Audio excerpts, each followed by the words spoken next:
Hey, good day. Well, once again, you've made it. It's a Friday, and you made it through another work week.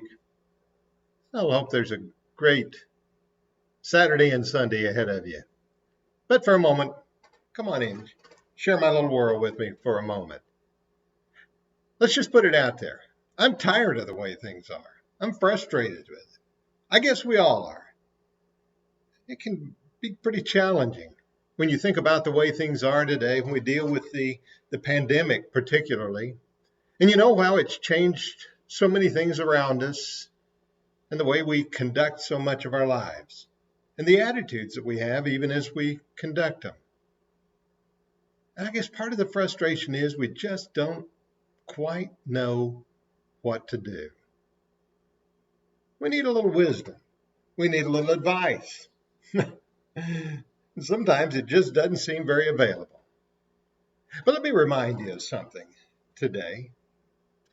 Along about 1933, Reinhold Niebuhr, I believe his name is, Reinhold Niebuhr, put together a brief prayer and presented that prayer. It has become one of the most notable, if not the most notable, prayer of the modern age. Almost everyone has heard one form of it or another. Let me share it briefly with you and see if you don't remember it. He wrote and said, God grant me the serenity to accept the things I cannot change, courage to change the things I can, and the wisdom to know the difference. Actually, there was an earlier version or two of it, and that came a little bit later, but that's probably the one we know the best.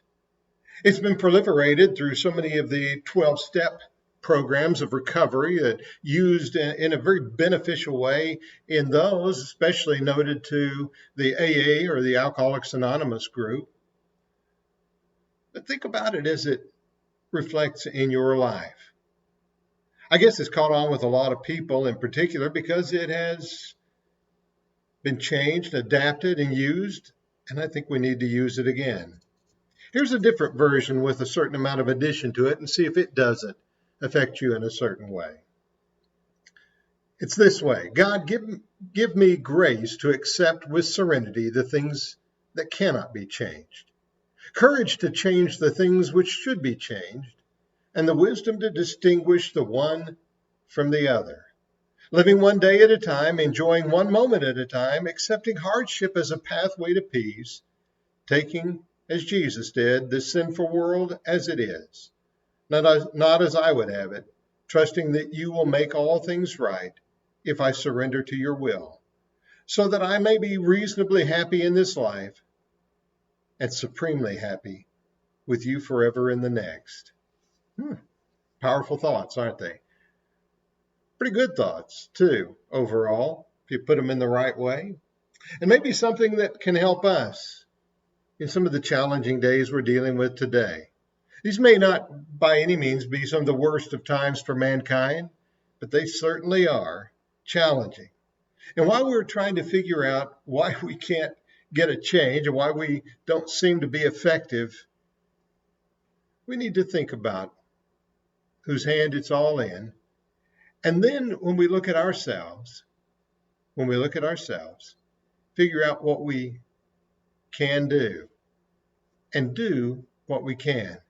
In the 12th chapter of Romans, the Apostle Paul wrote in verse 4, for as we have many members in one body, but all the members do not have the same function, he says, so we being many are one body in Christ and individually members of one another. Then this is the line.